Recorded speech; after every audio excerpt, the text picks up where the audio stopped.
एक खूबसूरत और पुरम वादी में एक छोटा सा गांव आबाद था जहां सब लोग मिलजुल कर मोहब्बत से रहते थे।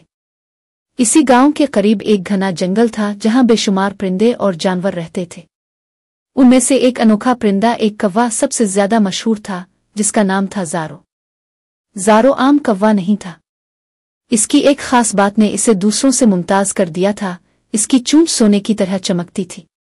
जब सूरज तुलू होता तो इसकी चूंच पर रोशनी कुछ इस तरह पड़ती जैसे आसमान से कोई शहजादा आकर आया हो। गांव के बच्चे हर सुबह उसके अलिफाड़ने का मंजर देखने आते और जंगल के दूसरे परिंदे इसकी खूबसूरती पर रश्क करते। लेकिन ज़ारो सिर्फ खूबसूरत नहीं था, वो एक मेहरबान दिल वाला और दानिशमंद परिंदा था।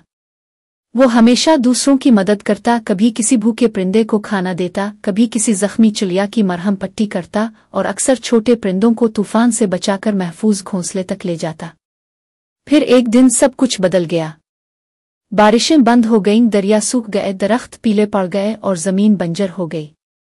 एक भी पत्ता हरा ना रहा। यह कहत सिर्फ इंसानों पर ही नहीं बल्कि जंगल के जानवरों और परिंदों पर भी क़यामत बनकर टूटा। गांव में भूख और मायूसी ने बसेरा कर लिया। ज़ारो ये सब देखकर तड़प अलिफाटे। वो खामोश नहीं रह सकता था। इसने फैसला किया कि जब तक सबको खाना और पानी नहीं मिलता वो खुद कुछ नहीं खाएगा। इसने दिन रात की परवाह किए बगैर दूर दराज के इलाकों से सख्त शाखों वाले फल चूंच से तोड़कर लाने शुरू किए।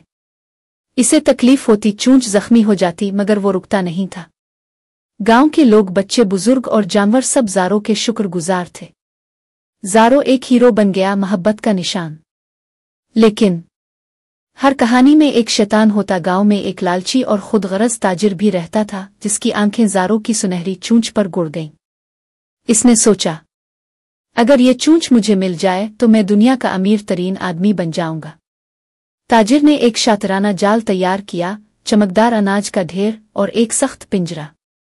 ज़ारो भूखा और थका हुआ था। वो समझ न पाया कि ये दाने खैरात नहीं बल्कि जाल हैं। जो ही इसने पहला दाना चागा, पिंजरा बंद हो गया। ज़ारो फंस चुका था। ताजिर हंसा और बोला, अब तेरी चूंच मेरी दौलत बनेगी। ज़ारो खौफजदा जरूर था, लेकिन इसका दिमाग हमेशा चालाक रहा। इसने ताजिर को धोखा दिया, नरमी से कहा, अगर तुम मुझे आज़ाद कर दो तो मैं तुम्हें एक ऐसी जगह ले जा सकता हूं जहां सूना दरिया की तरह बहता है। लालच में अंधा ताजिर फौरन मान गया। जैसे ही ज़ारो आज़ाद हुआ वो आसमान की तरफ अलिफाड़ गया। दावर, दावर और दावर।